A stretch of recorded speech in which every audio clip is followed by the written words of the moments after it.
Good noon dear students. आज geometry की basic class जो बेसिक ज्योमेट्रिकल आइडियाज़ है, इसमें हम आपको ऐसे डिफिनेशन बताएंगे जो ज्योमेट्री के बेस होते हैं। आज हम उनका ट्रीटमेंट करेंगे। तो चलिए आज की जोरदार क्लास को स्टार्ट करते हैं। देखिए, जो पहला टॉपिक है किसी भी ज्योमेट्री की टॉपिक का, किसी भी ज्योमेट्री की बुक को हम पढ़ते हैं तो सबसे पहले हम उसमें पॉइंट को रिलेट करते हैं, बिंदु। तो आज हम इसको जो है डिफाइन करेंगे। पॉइंट क्या होता है? A point is a mark of location. यहाँ देखिए हमने लिखा हुआ है, पॉइंट क्या होता है? बिंदु किसी स्थान या स्थिति का एक चिन्ह होता है। It is form by the tip of sharp pencil on plane sheet of paper. और इसे हम फार्म कैसे करते हैं? आप अपनी जो शार्प पेंसिल होती है, पेंसिल को आप जब किसी कागज पर ऐसे टच करते हैं तो जो आपका वहाँ पे मार्क बनता है उसको हम पॉइंट कहते हैं। जो पॉइंट होता है, it is no length, no width and no height. Point जो बिंदु है उसमें न लंबाई होती है, न चौड़ाई होती है, ना ही ऊंचाई होती है। अगर आपको ऐसा कुछ दिखता है तो यह आपके द्वारा बनाने में दोष है। बिंदु क्या है? एक इमेजनरी है। Point are denoted by any single capital letter of English alphabet. जो पॉइंट होते हैं उनको हम अंग्रेजी वर्णमाला के किसी भी बड़े अक्षर के द्वारा डिनोट करते हैं। जैसे यहाँ देखिए पॉइंट ए, इसको हम पढ़ेंगे भी बिंदु ए। पॉइंट यहाँ दिख रहा है, इसको हमने ए को दिखाया है, ए को हम यहाँ पे दिखाए हुए हैं पॉइंट ए। ठीक, ये जो पॉइंट है उसको हमने दिखाया हुआ है ए के द्वारा, कैपिटल लेटर से इसको हम डिनोट करते हैं। यहाँ पे आप बिल्कुल ये मत सोचिएगा कि ए को यहाँ दिखाया गया है, बल्कि यहाँ पर जो पॉइंट है उसको आपने ए के द्वारा दिखाया हुआ है। ऐसे ही पॉइंट क्यों है? अब पॉइंट से बनता है लाइन, तो हम लाइन की बात करते हैं, रेखा। तो यहाँ बताया गया है, a line is made of infinite number of point join together on a straight path extending indefinitely in both direction. रेखा क्या होता है? अनंत बिंदुओं को एक सीधी रास्ते पर हम ज्वाइन करके रेखा का निर्माण करते हैं जो दोनों दिशाओं में असमाप्त रूप से बढ़ता रहता है। इसे हम समझाएंगे आगे कि यह क्या कर रहा है। ए लाइन है नो एंड पॉइंट। जो लाइन होता है रेखा, उसमें कोई भी अंतिम बिंदु नहीं होता है। इसकी हाइट नहीं होती है, नो हाइट और no width, but has indefinite length. देखिए, जो लाइन होता है उसमें चौड़ाई ऊंचाई नहीं होती है, लेकिन उसकी लंबाई होती है। It is denoted by two capital letters of English alphabet और वन स्मॉल लेटर। हम लाइन को अंग्रेजी वर्णमाला के दो बड़े अक्षरों द्वारा प्रदर्शित करते हैं या फिर एक स्मॉल लेटर के द्वारा भी इसको डिनोट करते हैं। जैसे आप इसको A B, line A B, इसको हम ऐसे डिनोट करेंगे और पढ़ेंगे लाइन ए बी। आप चाहे तो इस लाइन को आप लाइन एल, स्मॉल एल यहाँ पे लिख दिया हुआ है, इसको भी आप जो है समझ सकते हैं कि यह एक लाइन है, इसका नाम है लाइन एल। अब यहाँ पर इंटरेस्टली की बात की गई है। देखिए यहाँ पर एरो है, बहुत हेडेड एरो, यहाँ पे दोनों सीधे यहाँ बनाए गए हैं। इसका मतलब यह लाइन इधर भी एक्सटेंड कर सकता है और इधर भी एक्सटेंड कर सकता है। इसका कोई समापन बिंदु नहीं है। तो लाइन का कोई भी अंतिम बिंदु नहीं होता है। Line has no end point, no length, no length नहीं होगा, लेंथ होगा, no width and no height. Length होता है, लाइन जो होती है उसमें लंबाई होती है। आइए, अब लाइन से क्या बनता है? Parallel lines. हम इसको भी समझते हैं, समांतर रेखाएं क्या होते हैं। तो two line said to be parallel if the perpendicular distance between them always be remains on every point.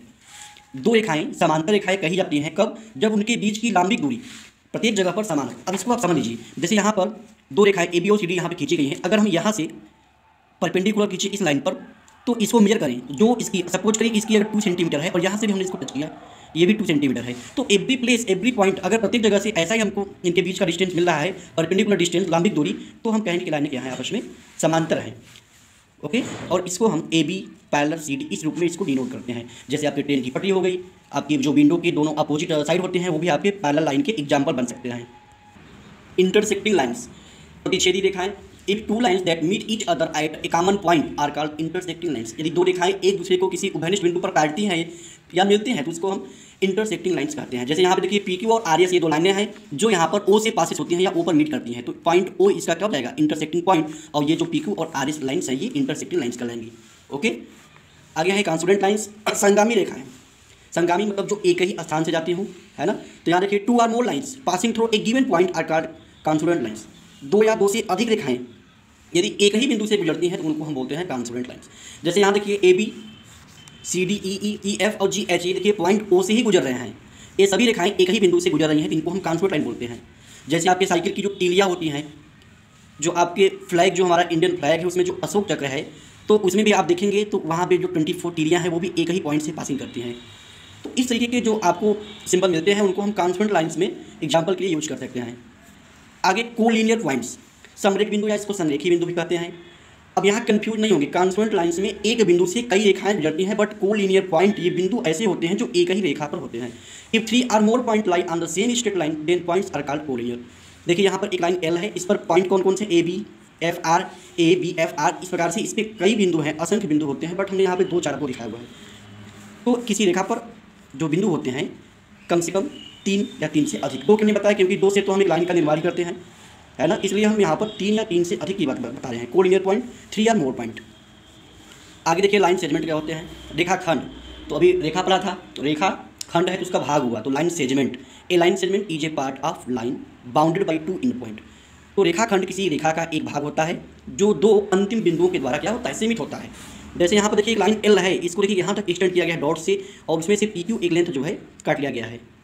तो ये जो पी क्यू है यह इस एल का एक पार्ट हुआ, इसलिए इसको हम सेगमेंट बोलेंगे इस एल का। तो पी क्यू क्या हुआ, लाइन सेगमेंट।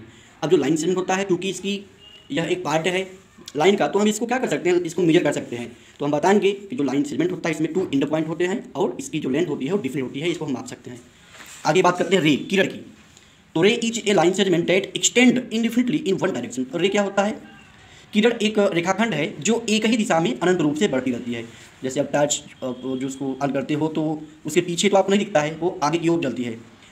आप कह सकते हैं कि उसमें जो है लेंस लगे हैं या माइरर लगे हैं, बट जो रे होती है उसका दिशा हमेशा फ्रंट की ओर आगे की ओर होता है, और जो उसका इनिशियल पॉइंट होता है वह उसके पीछे या उसकी अगली तरफ बढ़ता नहीं है। तो उसका जो एंड पॉइंट होता है उसको हम उसका इनिशियल पॉइंट भी कहते हैं। इसको भी ओ ए यानी कि रे ओ ए। जैसे आप उसमें दिखा रहे थे लाइन ए भी दिखाते थे तो वहाँ पे 2 हेड करते थे, बट यहाँ पर हेड एक ही है तो इसको आप एक ही बताएंगे। प्लेन की बात करें, तल या समतल, तो a smooth flat surface which extend endlessly in all direction is called a plane. समतल क्या होता है, एक सपाट क्षेत्र होता है जो अनंत रूप से सभी दिशाओं में बढ़ता रहता है, उसको हम प्लेन कहते हैं।